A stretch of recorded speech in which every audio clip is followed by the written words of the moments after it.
துருப்பிடித்து போன இரும்பு கரம் வெட்கக்கேடானது. முதல்வரை வெளுத்து வாங்கிய நயினார். தமிழகம் அமைதி பூங்கா என்று ஒரு காலத்தில் இந்தியா முழுவதும் பாராட்டுகளை பெற்று வந்த நிலை மாறி தற்பொழுது பெண்களுக்கு பாதுகாப்பு இல்லை, ஆண்களுக்கும் பாதுகாப்பு இல்லை, ஏன் பள்ளி சிறுமிக்கு கூட பாதுகாப்பு இல்லாத ஒரு சூழல் உருவாகியுள்ளது.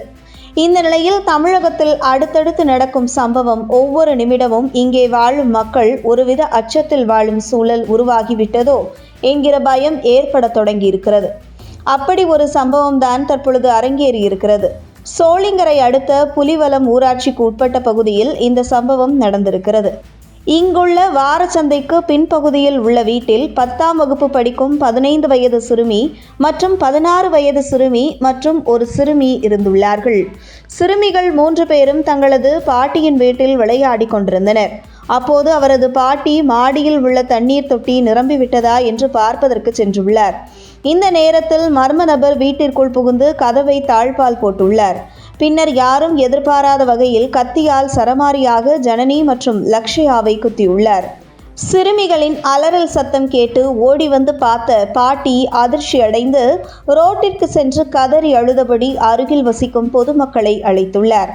இளைஞரின் பிடியில் இருந்து தப்பிக்க சிறுமி முயன்ற நிலையில் இளைஞர் மேலும் பலம் கொண்டு தாக்கியுள்ளார். இதில் சிறுமி சம்பவ இடத்திலேயே இரத்த வெள்ளத்தில் துடிதுடித்து உயிரிழந்திருக்கிறார். 16 வயது சிறுமி இளைஞரை தடுக்க முயன்றிருக்கிறார், ஆனால் முடியவில்லை. இதனால் மற்றொரு சிறுமிக்கும் கத்தி குத்து ஏற்பட்டிருக்கிறது. மூதாட்டி அழுகுரல் கேட்டு பொதுமக்கள் ஓடி வந்து கதவை கடப்பாறையால் உடைத்து உள்ளே சென்று பார்த்தபோது சிறுமி ஜனனி உயிரிழந்து கிடந்துள்ளார். சிறுமி லக்ஷயா கையில் பலத்த வெட்டுக்காயம் ஏற்பட்டு துடிப்பதை பார்த்து அதிர்ச்சியடைந்தனர். உடனே தப்பிக்க முயன்ற கொலையாளியை பொதுமக்கள் பிடித்து சரமாரியாக அடித்து உதைத்து கொண்டாம்பாளையம் போலீசில் ஒப்படைத்தனர். தமிழ்நாட்டையே உலுக்கியுள்ள இந்த சம்பவம் குறித்து தன்னுடைய கண்டனத்தை தெரிவித்துள்ள பாஜக மாநில தலைவர் நயினார் நாகேந்திரன், இச்சம்பவத்தில் பிடிபட்டுள்ள கொலையாளி குடிபோதையில் இருந்தான் என தகவல் வெளியாகியுள்ள தகவல் போதைப் பொருட்களின் பிடியில் தமிழகம் சிக்கி சீரழிந்து கிடப்பதையும், பெண்கள் வாழ தகுதியற்ற மாநிலமாக தமிழகம் உருமாறி உள்ளது என்பதையும் நமக்கு மீண்டும் ஒரு முறை உணர்த்துகிறது என தெரிவித்த நயினார், இதுதான் திமுகவின் விடியல் ஆட்சியா என கேள்வி எழுப்பியவர், மேலும் தண்டனைகள் கடுமையாக்கப்பட்டால்தானே குற்றங்கள் குறையும், சட்டம் ஒழுங்கு செம்மையாக இருந்தால்தானே குற்றவாளிகளுக்கு பயம் இருக்கும்.